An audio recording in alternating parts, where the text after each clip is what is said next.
What have just happened? Where? What was that? Let me explain. Hello there and welcome everyone. My name is NastyCraft and this is the first episode of Cubed Chaos.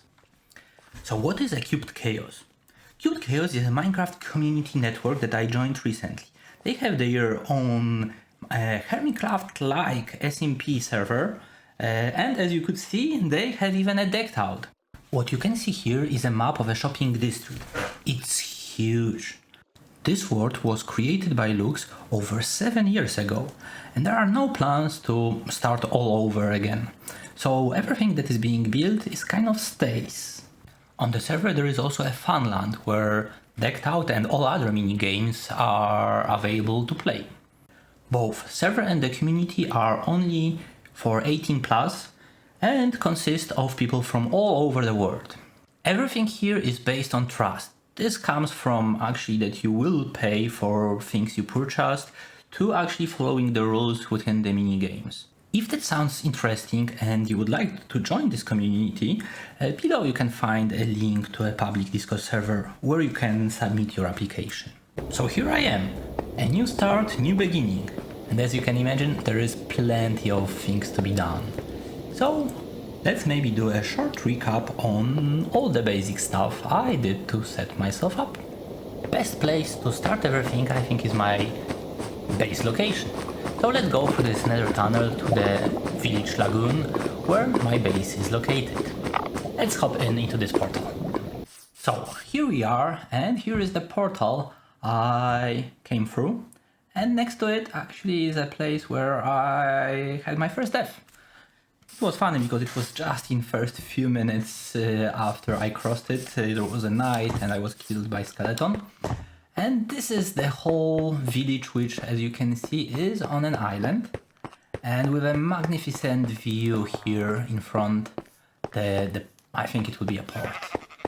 And yeah, I have villagers, sheep, cat, and overall it looks really nicey, and then the island is not that small, so I think I can do something here. And of course I started with having some cows. I also planted sugarcane and then of course harvesting it and breeding more cows, so I have enough paper and leather to create books, bookshelves, and be able to enchant things, and as well to be able to trade with those villagers. Then I decided to look around. I went for a walk and I get lost. So sorry for the footage with the F3, but what happened next is actually interesting.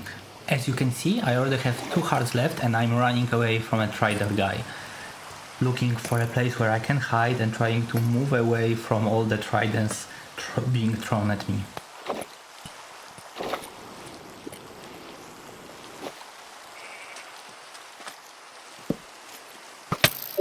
Not sure if you managed to notice, but after pulling the bed I managed to set a respawn and then I turned around and was shot by Skelly.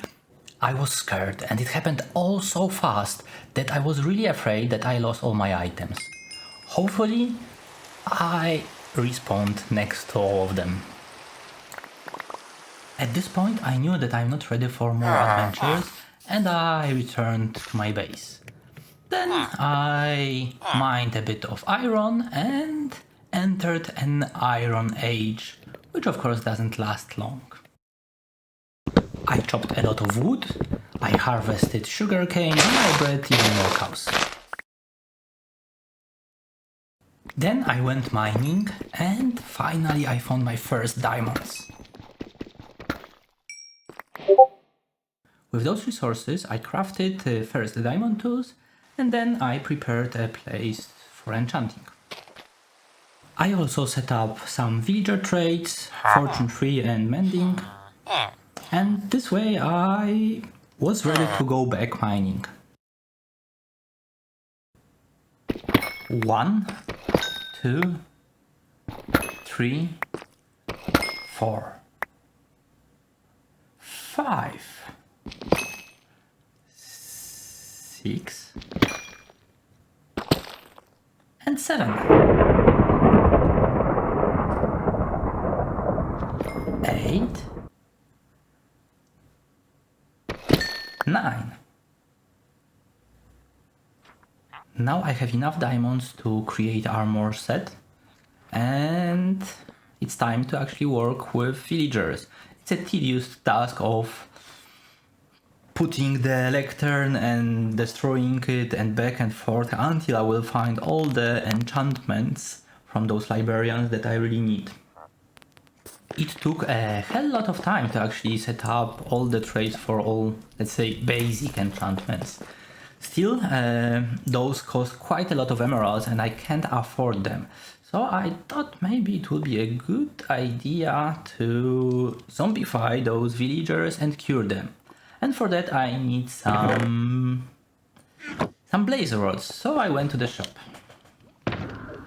Those blaze rods are needed mainly to create a brewing stand and then as a fuel for brewing the potions. Because first thing first, after zombifying is I need to have a potion of weakness. And of course golden apples. Next step is to catch a zombie so I can zombify all the villagers. And unfortunately with the very first one it didn't went so well. I put a name tag on it, that was fine, but he didn't want it to accept a helmet. And yeah, so I died. When I returned, I didn't manage to save the zombie.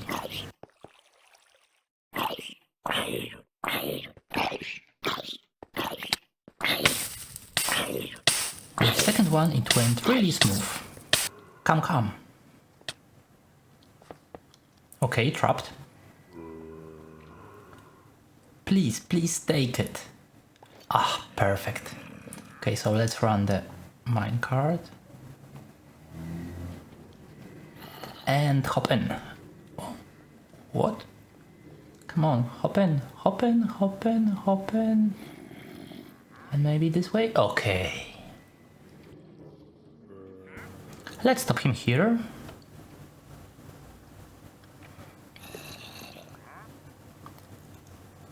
And we need just few trucks to take him safe here under the mountain. How to name him? Jack the Ripper. That's brilliant. But maybe for simplicity, I will call him just Jack.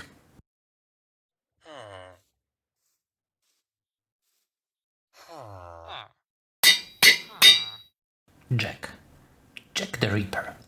I hope no one will mix it with a Jack Sparrow.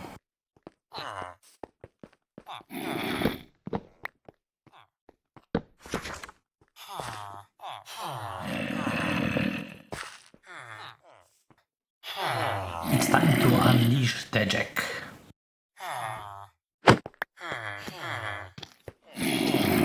Seems that all villagers are zombified, so let's get Jack back into the minecart.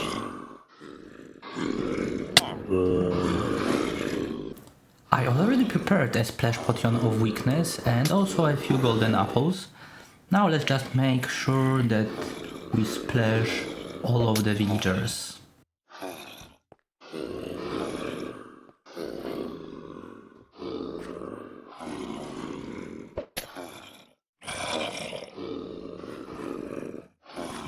One, two, three, 4, 5, 6, and 7. Now that villagers are cured, let's check the prices and let's buy maybe a few mending and unbreaking books. Mending we have for 1 emerald, Fortune for 9, Sharpness for 1, Aqua Infinity for 1, Unbreaking for 1, so let's buy a few.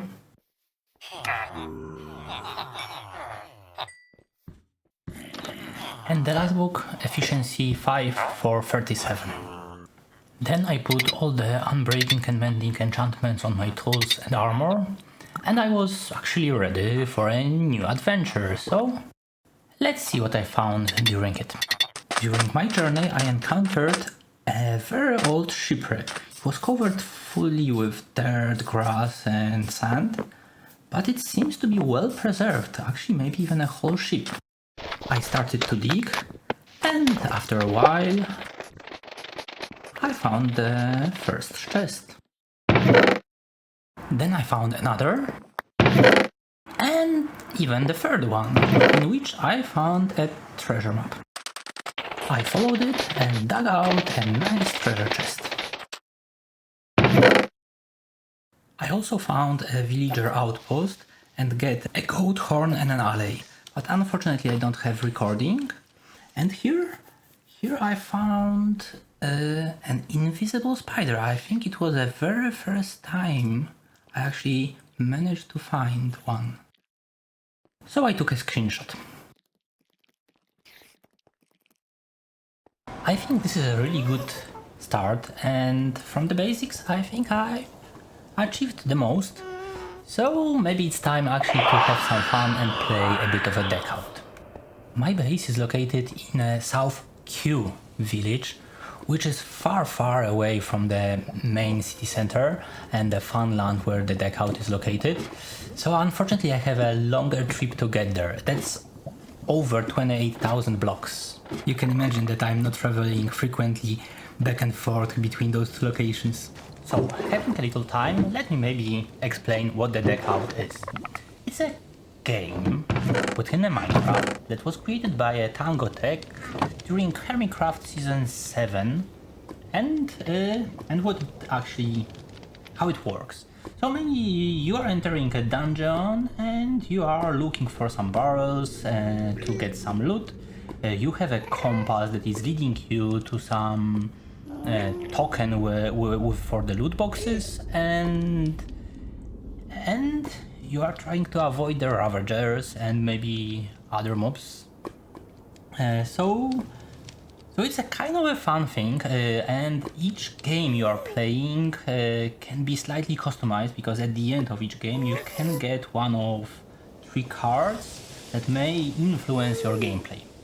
For example, you can get a looting or feast. Looting will give you more loot, feast will give you some food that you can actually consume during the game.